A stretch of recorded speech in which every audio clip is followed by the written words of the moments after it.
তিরুর নির্লিপ্ততা দেখে অরণ আদেশের স্বরে বলল, আমার জন্য খাবার নিয়ে আসো যাও। রাতে যে ওষুধ খাইনি তার তোমার খেয়াল আছে? আমি যে অসুস্থ মানুষ, তোমার কি একটু মায়া দয়া হয় না? হাঁটতে চলতে কষ্ট হয় বোঝো না? ঠোঁট বাঁকালো তিরু। এ হাঁটতে চলতে কষ্ট হয়, এতক্ষণ যে টোটো করে ব্যাকওয়ার্ড চক্কর মেরে এলো তখন কষ্ট হয়নি? গলার স্বর নিম্নতর, তবুও কি করে যেন অরণের কান অবধি সব কথাগুলোই পৌঁছালো। উঠে বসলো অরণ, উদাস গলায় বলল, ঘরে বউ পাত্তা দেয় না, তাহলে বাহিরে যাব না তো কি করব? হেঁচকি উঠে গিয়েছে তিরুর। ছেলেটি কি পাগল হয়ে গেল? কি অদ্ভুত ব্যবহার! অরণ তো এমন নয়, তাহলে হলোটা কি? নাকি তিরুকে আটকে রাখার নতুন কৌশল এটা? জানা নেই, কিচ্ছু জানা নেই তার। ঝটপট বিছানা থেকে নেমে তিরু ছুটল। এখানে থাকলে না জানি আরো কত কি শুনতে হবে তার। তিরুর বিভ্রান্তিকর চেহারা দেখে অরণ মনে মনে হাসলো, গা এলিয়ে দিল বিছানায়। তিরুকে অস্বস্তিতে ফেললে দেখি ভীষণ আনন্দ হয় তার। চাকরি হয়েছে তিরুর, ছোটখাটো একটা কোম্পানির চাকরি। বেতন ভালো হলেও কোম্পানি পছন্দ হলো না তার। তবুও মোটা অঙ্কের বেতনের চাকরিটা ছাড়তে ইচ্ছে হলো না। আপাতত টাকা পয়সার ভীষণ দরকার। অফিস থেকে বেরিয়ে হাঁটা ধরল ও। আজ রোদ উঠেছে, রোদের তেজ প্রচুর। ছাতাটা সঙ্গে না আনার জন্য নিজেকে শখানেক গালাগাল করলো সে। এতটা বেখেয়ালি মানুষ হয়, তাও এই ভিনদেশে এসে। সড়কে হাঁটতে হাঁটতে স্বগতিক্ত করল, স্টুপিড তিরু, তোর মতো মদন দুনিয়াতে আর একটাও নেই। রাতে ঘুম হয়নি ঠিক মতো। ঘুমিয়েছিল 3টায়, উঠতে হয়েছে 6টা বাজে। অরণের কারণে তার ঘুমোতে বেশ দেরি হয়েছে। একে ছেলেটাকে হাত দিয়ে খাইয়ে দিতে হয়েছে, দ্বিতীয়ত খাবার শেষে আবার তাকেও খেতে হয়েছে। কি জ্বালা! বাড়ির কাছাকাছি আসতেই তিরুর মেজাজ খারাপ হলো। অরণ বাহিরে, আবারও তার নিষেধাজ্ঞা ছেলেটা শুনল না, মানল না। মেনেছে কখনো তার কথা? বোধহয় না। ও লম্বা পা ফেলে এগোলো। আপনাকে আমি শতবার বারণ করে গিয়েছিলাম না রুমে থেকে বের হবেন না? অরণ পেছনে তাকালো, রকচটা তিরুকে দেখে আমতা আমতা করে অভিযোগ করল, একজন সুস্থ স্বাভাবিক মানুষ কতক্ষণ পারে ওই চার দেয়ালে বন্দি থাকতে বলো তো? আমার দম বন্ধ হয়ে আসতে চাইছিল, তাই বাহিরে এসেছি। আকস্মিক উত্তরে তিরু হাসবে নাকি কাঁদবে বুঝতে পারল না। সে বাহিরেই গিয়েছিল বোধহয় 1 ঘন্টা আগে। কতক্ষণ? আমি বাইরে গিয়েছি মাত্র 1 ঘন্টা হয়েছে। এতটুকু সময় আপনি পারবেন না ঘরে থাকতে? প্রিয় আসছে, এসেও তিরুর সাথে জরুরি আলাপে মশগুল হলো। অরণ হাঁপ ছেড়ে বাঁচলো। জায়গাটা ছেড়ে চলে যেতে নেবে তৎক্ষণাৎ তার হাত খপ করে ধরল তিরু। সন্দিহান কণ্ঠে জিজ্ঞেস করলো, যাচ্ছেন কোথায় ওদিকে? ওপরে চলুন। পূর্বের সেই শাসন, পূর্বের সেই যত্ন অরণের ভালো লাগলো। যেতে যেতে ও আর চোখে শতবার তাকালো তিরুর পানে। তার অন্তরাল তখন বেকুল হয়ে চেঁচাচ্ছে, এই তিরুকেই তো চাচ্ছিলাম আমি, মায়ের মতো যে আমায় আগলে রাখতো সর্বক্ষণ। ঘড়িতে 8টা বেজে 10 মিনিট। অম্বরে কালশিটে আধার লেপ্টে। কুচকুচে কালো আকাশটাতে আজ তারার অভাব নেই। মেঘহীন আকাশে স্পষ্ট দেখা যাচ্ছে তাদের। প্যারিসে বৃষ্টির মাত্রা কমে এসেছে। বর্ষার যাই যাই অবস্থা। মেঘলা আকাশ আস্তে ধীরে হচ্ছে গুমট। মেঘহীন ব্যস্ত সড়ক। ফুটপাত ধরে হাঁটছে তিরু। পিছে অরণ। ছেলেটাকে ভীষণ ব্যস্ত দেখাচ্ছে। অনবরত কথা বলে যাচ্ছে এই আধা ঘন্টা হলো। আশেপাশে ধ্যান নেই। তাকে দেখে মনে হচ্ছে ফোনে কথা বলা ব্যতীত দুনিয়াতে এই মুহূর্তে আর কোনো গুরুত্বপূর্ণ কাজ অবশিষ্ট নেই। কানে শেষ চুমুকটা দিয়ে ডাস্টবিনে ছুঁড়ে ফেললো তিরু। বিরক্তি নিয়ে হাঁটা থামালো। কণ্ঠে কাঠিন্যতা টেনে বলল, এই, আপনি আপনার এই হাঁসের প্যাক প্যাক করা বন্ধ করবেন? তিরুর কণ্ঠ ছিল জোরালো। পাশ দিয়ে হেঁটে যাওয়া দুজন শ্বেতাঙ্গ আর চোখে ওদের পানে তাকালো। বা হাতে ধরে রাখা ফোনটা কান থেকে সরালো অরণ। কল কেটে দিয়েছে। তার চোখ মুখে লুটোপুটি খাচ্ছে বিভ্রান্তি, অস্বস্তি। ও কণ্ঠের খাদ নামিয়ে শুধালো, কি হয়েছে তিরু, তোমার কিছু চাই? প্রতি উত্তর করার ইচ্ছে হারালো তিরু। পা বাড়ালো। তার অফিস শেষে ছেলেটা যখন নিতে এলো তাকে, তখন কি যে খুশি হয়েছিল। গাড়িতে যাওয়ার বদলে সে চট করে হেঁটে যাওয়ার ইচ্ছে পোষণ করলো। বাধা দেয়নি অরণও, মেনে নিয়েছে। সুপার শপ থেকে সফট ড্রিঙ্কস কেনার সময় তিরু ভাবছিল এবার একটু কাছাকাছি আসা উচিত। অনেক তো চলল অভিমান, অনুযোগ, শাস্তি দেওয়ার পর্ব। এবার না হয় একটু কাছাকাছি আসা যাক। পদচারণ শুরু করার খানিকক্ষণ বাদেই তিরুর পরিকল্পনায় পানি ঢেলে আসে ফোন কল। অতপর সবটা হয়ে যায় এলোমেলো। কথা বলছো না কেন তিরু? অরণ দ্রুত পদে তিরুর পাশাপাশি এলো। মেয়েটা হুট করেই বেশ দ্রুত হাঁটছে। মুখশ্রীতে চাপা ক্রোধ, কি আশ্চর্য!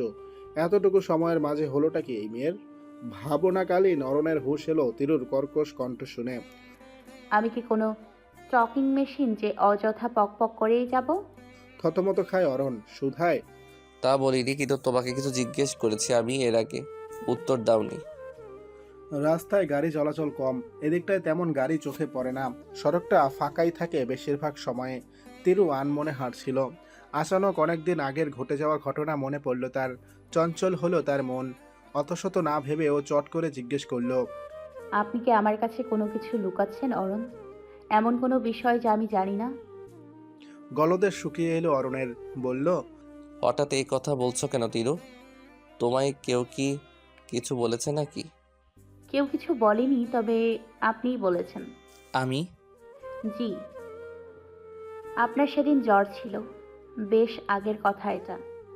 আপনি জ্বরের ঘোরে বলেছিলেন বাবা মাকে বাবা মাকে মারেনি। বারবার একই কথাই রিপিট করছিলেন। আপনার মাকে মারতে যাবে কেন? যতদূর জানি উনি পালিয়ে গিয়েছিলেন স্বেচ্ছায়। তপ্তশ্বাস ছাড়ল অরণ। বৃতৃষ্ণা, বিরক্তি, হতাশা জাপটে ধরল তাকে। নিজেকে শাসন করতে গিয়েও ভাবলো, ভালোই তো হয়েছে, তিরুকে এখন সবটা জানাতে সুবিধা হবে। পাশেই একটা পার্ক রয়েছে। অরণ সেদিকে চেয়ে বলে উঠল, বাসায় পরে যাই আজ, চলো ওদিকটায় গিয়ে বসি, তারপর বলছি সব। ওরা পার্কে ঢুকলো। কপত কপতি বাদে আর কেউ উপস্থিত নেই সেখানে। পার্কটা শিশুদের জন্য তৈরি করা। শিশুরা মূলত দিনের বেলাতে আসে। বেঞ্চিতে বসে লম্বা শ্বাস টানল অরণ। শীতল কণ্ঠে শুধালো, আমার মা মারা যায় যখন আমি 12 বছরের ছিলাম। মায়ের মৃত্যুটা স্বাভাবিক ছিল না, তাকে খুন করা হয়েছিল। তিরু উত্তেজিত হয়ে প্রশ্ন ছুড়ে, কি বললেন? কি বলেন? কে করেছে এই কাজ? আল্লাহ মাবুদ! জানা নেই। সেই ঘটনার পরদিন বাবা থানার কেস করেছিলেন, কাজ হয়নি। পুলিশ তদন্ত করলেও কোনো সুষ্ঠু কারণ খুঁজে পায়নি। মাকে হত্যা করা হয়েছিল এটা নিশ্চিত, কিন্তু কে করেছে, কিভাবে করেছে এটা কেউ জানে না। পুলিশ তদন্ত করার পরও যথাযথ বিচার করতে পারিনি। তারপর আমি বড় হলাম। বাবাই সংসার চালাতো, তবে মাঝে বাবা অ্যাক্সিডেন্ট করে পঙ্গুত্ব বরণ করেন। আমি চলে আসি প্যারিসে সংসারের হাল ধরতে। টাকা পয়সা যখন হাতে আসতে লাগলো, তখন আমি সিআইডি এর কাছে মায়ের কেসটা সম্পর্কে কথা বলছি। 4 বছর হতে চললো, তারাও আশানুরূপ কোনো ফল আমায় দিতে পারেননি। জানা নেই কেন, কী কারণে। তারপর লাস্ট কয়েক বছর ধরে হুট করে গ্রামে গুঞ্জন উঠেছে বাবা মায়ের হত্যার জন্য দায়ী। গুঞ্জন দিন দিন বাড়ছে। হঠাৎ করে গ্রামের মানুষের এরূপ আচরণ মাথায় ঢুকছে না। এতকাল কোনো কথা বলল না, কিন্তু শেষে এসে তারা আমার বাবার ঘাড়ে দোষ চাপিয়ে দিল। পুনরায় আর কোনো কথা বলল না তিরু। এক মনে তাকিয়েছিল অরণের পানে। ছেলেটার মুখবয়ে পরিবর্তন হয়েছে। শীতলতা ছেয়ে থাকা চেহারায় ভর করেছে আমাবস্যা। ভীষণ ভীষণ কালচে দুঃখ। আকাশের পানে তাকিয়ে অরণ দীর্ঘশ্বাস ফেলল। হতাশা নিয়ে আওড়ালো, মায়ের হত্যাকারীকে কখনো শাস্তি দেয়া হবে না হয়তো। বিনা দোষে মারা যাওয়া আমার মাকে কে কেন মারলো তা হয়তো জানা হবে না। নিজেকে কেমন ব্যর্থ সন্তান মনে হয় আমার। ব্যতে ব্যস্ত হলো তিরু। বলে উঠল, এইভাবে বলবেন না। আপনি চেষ্টা করেছেন তো। বাকিটা আল্লাহ তাআলার ওপর। তার কাছে তার কাছে দোয়া করুন, দেখবেন সমাধান পাবেন। রাত বাড়ছে, তার সাথে পাল্লা দিয়ে বাড়ছে অরণের বুক ঘাপটি মেরে বসে থাকা হাহাকার, বেদনা। শটান হলো অরণ। কিছুক্ষণ স্থির হয়ে বসে থেকেও আচানক পা গুটিয়ে শুয়ে পড়ল। মাথা পাতল তিরুর কোলে। আকুল গলায় শুধালো, আমার মাথায় একটু হাত বুলিয়ে দাও তো তিরু। তিরু তাই করলো। অরণ চোখ বুজেছে। তৎক্ষণাৎ তার আক্ষি কোটর হতে বেরিয়ে পড়ল এক বিন্দু জল। ঠোঁট দুটো তীর তীর করে কাঁপছে তার। কাঁদতে পারলে শান্তি লাগতো বোধ হয়, কিন্তু তিরুর সামনে কাঁদে কি কি করে? লজ্জা লাগবে না? মায়ের কথা মনে পড়লে অবিনষ্ট হয়ে পড়ে অরণ। নিজের সত্তাকে হারিয়ে ফেলে। পৃথিবীতে এই একটা মানুষই ছিল যাকে সে পাগলের মতো ভালোবাসত। মায়ের সেই ক্ষতবিক্ষত দেহ চোখের সামনে ভেসে উঠলে তার মনে হয় সে এক্ষুনি মারা পড়বে। অমন নিষ্ঠুর দৃশ্য সইতে পারবে না। অরণের মনোবস্থা তিরু খানিকটা আঁচ করল। ও কাঁধে হাত রাখলো অরণের। কানের কাছে অধর জোড়া নিয়ে ভরসা দিয়ে বলল, আপনি আপনার মায়ের খুনিকে ঠিক খুঁজে পাবেন অরুণ। হতাশ হবে না, আমি আছি না পাশে। কিচেন থেকে টুংটাং শব্দ আসছে। সদ্য ঘুম থেকে ওঠা প্রিয় শব্দ শ্রবণ মাত্রই চমকালো। কি আশ্চর্য, এত সকালে কিচেনে কে? বাড়িতে চোর ডাকাত ঢুকলো নাকি? সে ব্যতীত এই ভোরবেলা তো কেউ কিচেনে যায় না। লম্বা কদম ফেলল প্রিয়। কিচেনের প্রবেশ মুখে দাঁড়িয়ে তিরুকে রান্না করতে দেখে ভারী চমকালো, খানিকটা লজ্জাও পেল। আজ বোধহয় তার ঘুম থেকে উঠতে বড্ড দেরি হয়ে গেছে। দুঃখিত ভাবি, আজ ঘুমটা এত দেরিতে কিভাবে যে ভাঙলো। আপনি রুমে যান, আমি রান্না করছি। প্রিয়া ব্যতিব্যস্ত হয়ে বলল। পেছন তাকায় তিরু। প্রিয়র মুখটা চুপসে রয়েছে, এমন ভাব যেন সে বড়সড় অপরাধের আসামি। ও চমকালো, ভাবলো মিষ্টি মেয়েটার এই হাল কেন? কোথায় দেরিতে উঠলে প্রিয়? বাড়িতে সময় দেখ বাড়িতে সময় দেখেছো তুমি? মাত্র 5টা বাজে। এত সকালে কেউ ঘুম থেকে ওঠে? যাও ঘুমাও গিয়ে।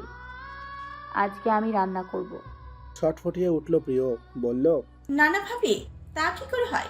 এটা তো আমার কাজ, তুমি পারবে না, কষ্ট হবে তোমার। এটা যে তোমার কাজ তা কোথায় লেখা আছে শুনি? কষ্ট হবে না আমার? কষ্ট হবে না আমার, বললাম না। এখন আর আমাকে বাধা দিলে কিন্তু আমি রাগ করব। তিরুর রুড়ো গলা শুনে প্রিয় হতভম্ব। কি করবে তা বুঝতে পারল না। জড়তা নিয়ে আড়ষ্ট ভঙ্গিতে যখন ও দাঁড়িয়েছিল, তখন ঠেলে ঠুলে তিরু তাকে বের করে দেয় রান্নাঘর থেকে। প্রিয় হতবিহ্বল, কিছুক্ষণ থম মেরে দাঁড়িয়ে রইল। পা ধরে আসতেই ও হাঁটা ধরল। দাঁড়িয়ে থেকে বিশেষ লাভ হবে না।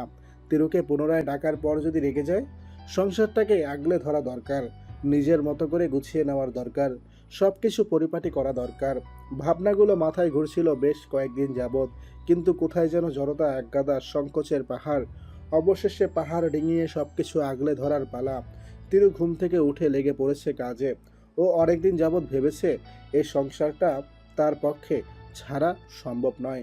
অরণকে তালাক দিতে পারত, সিদ্ধান্ত অবধি গিয়েছিল। কিন্তু অরণ তো অনুতপ্ত, ক্ষমা প্রার্থী। ছেলেটাকে আরেকটা সুযোগ দিলে তো খুব বেশি অপরাধ হয়ে যায় না? তিরুকে হতাশ করছে না অরণ? এই যে এই বাড়িতে আসার পুরো 8টা দিন একদম চোখের পলকে কেটে গেল। অরণ এই কয়েকদিনে অনেকটা স্বাভাবিক হওয়ার চেষ্টা করেছে, তিরুকে পর্যাপ্ত সময় দিয়েছে।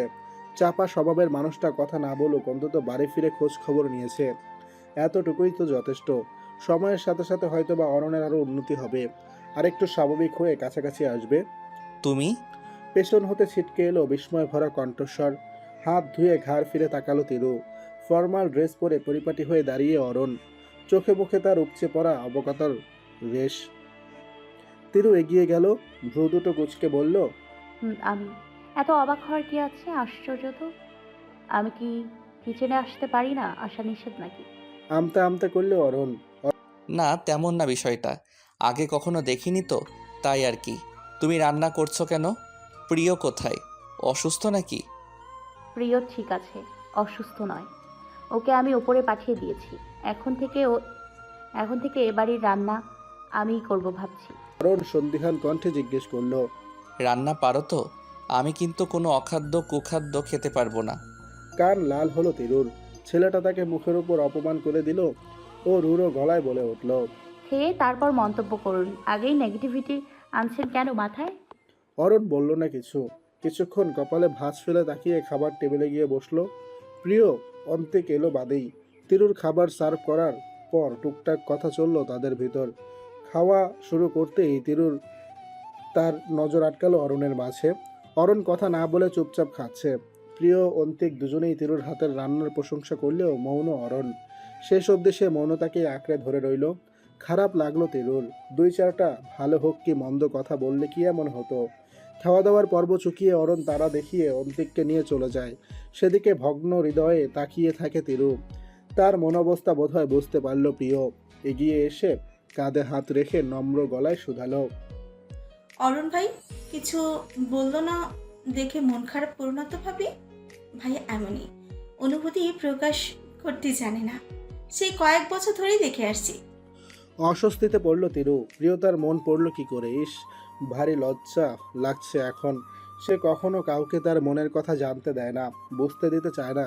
মনের অব্যক্ত কথা খুব কাছের মানুষ ব্যতীত কাউকে বোঝাতে চায় না। আপাতত কাছের মানুষের তালিকায় তানহা রয়েছেন। এই তালিকাতে না অরণ স্থান পেয়েছে আর না ইনি। প্রিয় চলে গেল। তিরু আরও কিছুক্ষণ সেখানেই ঠায় দাঁড়িয়ে রইল। কিবোর্ডে টাইপিংয়ে ব্যস্ত তিরু। লাইব্রেরিতে নিম্ন শব্দের ঝংকার। কক্ষ শীতল, আলো নেই, ল্যাপটপের মৃদু আলো ব্যতীত কক্ষ আধার। এসি অন করা থাকা সত্ত্বেও ঘামছে তিরু। ললাট জমেছে বিন্দু বিন্দু জল। সরু বলিরেখার উৎপত্তি হয়েছে। চিন্তায় মন আকুপাকু করছে, মিলছে না হিসাব। কোথায় যেন গড়বড়, টানা 4 ঘন্টা বিশ্রামবিহীন দেহ, তবুও টেনশনে ক্লান্তি আসছে না। চোখ দুটো কি নিদারুণ লালচে হয়ে। আরও কিছুক্ষণ সময় অতিবাহিত হলো, সমাধান মিলতেই হাঁপ ছেড়ে বাঁচল ও। নতুন চাকরি, প্রথমেই গরমিল দেখা দিলে বিষয়টা কেমন দেখায় না। চেয়ার ছেড়ে উঠতেই পা চিনচিন করে উঠল। বেশ সময় নিয়ে বসেছিল। রাত হয়েছে, 12:30 বাজে। অরণ্যের তো এ সময় এসে যাওয়ার কথা ছিল। ছেলেটা কি এখনো বাড়ি ফিরেনি? ফিরলে তো তিরুর সাথে দেখা করে আসা মাত্রই অভ্যাসে পরিণত হয়েছিল। তবে আজ কি হলো? সিঁড়ি দিয়ে নামার সময় তিরু খেয়াল করলো সদর দরজা দিয়ে কেবলমাত্র ঢুকছে অরণ। শার্টের হাতা গুটিয়ে পা ফেলছে লম্বা লম্বা। সিঁড়ির গোড়ায় মুখোমুখি হলো দুজন। প্রথমে কথা বলল তিরু। এত রাত হলো যে? অরণ ভারী ক্লান্ত গলায় জবাব দিল। ব্যস্ত ছিলাম প্রচণ্ড। আজ তো ভেবেছিলাম আসা হবে না বাসায়। আশপাশ দেখতে দেখতে তিরু পুনরায় জিজ্ঞেস করলো। অন্তিক আসেনি? হুম, ও আসবে না আজ। কদম ফেলে সামনে এগোতে নিচ্ছিল তিরু। অমনি তার হাত খপ করে ধরে নিজের কাছে নিকটে অরণ প্রশ্ন ছুড়ল। তোমাকে এত ক্লান্ত দেখাচ্ছে কেন? কি করছিলে এতক্ষণ? অফিসের কাজ ছিল, ওগুলোই করছিলাম। ভ্রু নাচালো অরণ, বলল। রাতে রান্না করেছো তো? সকালে তো বেশ বলছিলে এখন থেকে তুমি রান্না করবে। সলজ্জে নতজানু হলো তিরু। ইস, কি সাংঘাতিক লজ্জা! সকালে বড় গলায় বলল, আর তা পূরণ করা হলো না। মাথায় ছিল না তার। এসেই ব্যস্ত হয়েছে অফিসের কাজে। বাসার সবাই এখন খাবারটা কি? মুখশ্রী পাংশুটে বর্ণের হলো, চেহারায় শোভা পেল মলিনতা। ইটস ওকে তিরু, এভাবে কষ্ট পাওয়ার কিছু হয়নি। রান্নার কাজটা আমি মনে করি তুমি না করাই বেটার। মাঝে মধ্যে শখের বসে ইটস এনাফ, বাট অন্যান্য সময় প্রিয়কেই না হয় এই কাজটা করতে দাও। বেচারা এ বাড়িতে থাকতে না হলে আনইজি ফিল করবে। ওকে আমি কোনো জব করতে দেইনি। ও দুর্বল প্রকৃতির বলে জেদ ধরে রান্নাবান্নার দায়িত্বটাও ও নিয়েছে। আমি নিষেধ করিনি। এখন যদি এই কাজটা তুমি করো তাহলে ও আমার কাছে জব করার আবদার করবে, যেটা আমি চাচ্ছি না। মেয়েটা অসুস্থ তিরু, বছরের বেশিরভাগ সময়ই ও সিক থাকে। ডাক্তার সবসময় ফ্রি থাকতে বলেছে। চাপ নেওয়া নিষেধ ওর। আর এখানে জব করা মানেই হাজার হাজার প্রেশার নিজের কাঁধে তুলে নেয়া, যা তুমি জানো। আমি ওকে আমার আপন বোনের মতো স্নেহ করি। আমার বোন আমার এত টাকা পয়সা থাকতে কেন কষ্ট করতে যাবে বলো তো? আশা করি আমি তোমাকে বোঝাতে পেরেছি। জি, বুঝেছি। ছোট্ট করে প্রতি উত্তর করলো তিরু। ওপরে যেতে নিয়ে কি ভেবে যেন তিরুর সন্নিকটে এলো অরণ। তিরুর কাঁধ চেপে ধরে অধর ছোঁয়ালো কপালে। অধর জোড়া গালে নামিয়ে এনে কণ্ঠের খাত নামিয়ে শুধালো। এটা তোমার গিফট ছিল ফর মোটামুটি ভালো রান্না করার জন্য। ক্যাফেটেরিয়ার এক কোণে বসে তিরু। ইলির সাথে সাক্ষাৎ করতে তার এখানটায় আসা। 15 মিনিট পার হয়েছে, ইলির দেখা নেই। অথচ মেয়েটা ফোনে এমনভাবে তাড়া দিচ্ছিল যেন সে ক্যাফেতে এসে বসে আছে 1 ঘন্টা যাবৎ। বিরক্ত হয় তিরু। ফোনের স্ক্রিন থেকে দৃষ্টি সরিয়ে আশপাশে তাকায়। আচানক তার দেখা মিলে সাদিফের। ভারী বিষণ্ণ মনমরা দেখাচ্ছে ছেলেটাকে। দুঃখেরা যেন আন্দোলিত তার মুখশ্রী জুড়ে। চোখের নিচে গাঢ় কালো দাগ, সুটাম দেহ শুকিয়ে কাঠ, মুখবয়বে লেপ্টে রয়েছে যেন হাজারো বেদনা। আস্তে ধীরে কফিতে চুমুক দিয়ে অন্য মনস্ক হয়ে বসে রয়েছে। তিরুর কেমন যেন লাগছে। ভীষণ ইচ্ছে করলো গিয়ে ছেলেটাকে জিজ্ঞেস করতে। এত দুঃখ কাঁধে নিয়ে ঘুরছেন কেন বলুন তো? স্থির চিত্তে থাকা হলো না। উঠে সাদিফের নিকট গেল তিরু। চেয়ার টেনে ইচ্ছে করে খানিকটা শব্দ করে বসলো। ধ্যান ভাঙে সাদিফের।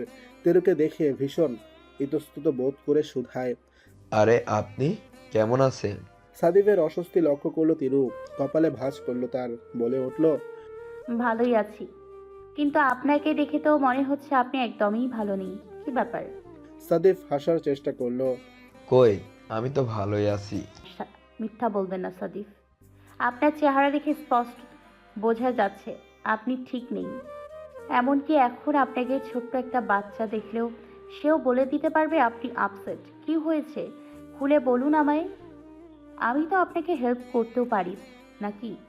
সাদিফ এ পর্যায়ে পূর্বের মতো বিষণ্ণতা আঁকড়ে ধরল নিজের চেহারায়। তিরুর কথায় ভরসা খুঁজে পেল। বুকটা ভার ভার লাগছে। অন্তঃকরণে জমে থাকা কথা কাউকে বলা দরকার। একটু শান্তি দরকার। কণ্ঠের খাত নামিয়ে নিষ্প্রাণ কণ্ঠে সাদিফ বলল। একা হয়ে পড়েছি। রাদীপ আপনার সাথে যা করলো তারপর আমি আমার লাইফের সব কিছু হয়ে গেছে অবিনষ্ট। রাদীপ কেমন তা জানতাম আমি, কিন্তু ও যে এতটাই জঘন্য কাজ করে বসবে তা আমি কখনো ভাবতেও পারিনি তিরো। আমি অত্যন্ত দুঃখিত রাদীপের তরফ থেকে, লজ্জিত আমি। ও আমার ভাইও তো তিরো, যেমনই হোক কখনো সে আমায় কষ্ট দিত না, বড় ভাইয়ের মতো আমায় আগলে রেখেছে রাদীপ। নতুন একটা জীবন দিয়ে আমাকে বেঁচে থাকার স্বপ্ন দেখিয়েছে প্রত্যেকটা দিনরাত। ও যখন বাড়িতে ফিরতো আমরা আড্ডা দিতাম, গিটার বাজিয়ে গান গাইতাম। আমার মন খারাপের সময়গুলোতে ও আমার মন ভালো করে মরিয়া হয়ে যেত। বহুদিন অবধি আমি ভালোবাসা থেকে বঞ্চিত ছিলাম রাদীপের জন্য। আমি ভালোবাসা পেয়েছি, পেয়েছি মায়ের মতো খালামণি, একটা ঘর পেয়েছি। কিন্তু যখন রাদীপ এই ঘটনা ঘটালো, তারপর জেলে নিয়ে গেল পুলিশ। মেয়েদের সাথে এরকম অপরাধ করার জন্য বেশ কয়েক বছর জেলেও থাকবে, এবং এটা ওর প্রাপ্য। আই নো, বাট কোথাও আমার ওর জন্য কষ্ট হয় তিরো। রাদীপ জেলে যাওয়ার পর খালামণিও আমার সাথে সম্পর্ক ছিন্ন করে দেন, কারণ তিনি ভাবেন সবকিছু আমার জন্য হয়েছে, আমিই দায়ী। আমার জন্য আপনার আর রাদীপের পরিচয়টা হয়েছে। বর্তমানে আমি কোনো রকম দিনপাত করি, সৃষ্টিকর্তার নিকট নিজের মৃত্যু প্রার্থনা করি। একা থাকা ভারী কষ্টের তিরো, একাকিত্ব কারো জীবন না আসুক। অ্যাকচুয়ালি পৃথিবীতে প্রত্যেকটা মানুষ কিছু না কিছু, যাদের জীবনের সুখ কোনোদিনই আসে না। আমি হচ্ছে সেই মানুষদের কাতারেই পড়ি। সময় নিয়ে লম্বা শ্বাস ফেলল সাদিফ, চোখ দুটো জলধারা পরিপূর্ণ। নিজেকে সামলে হেসে বলল,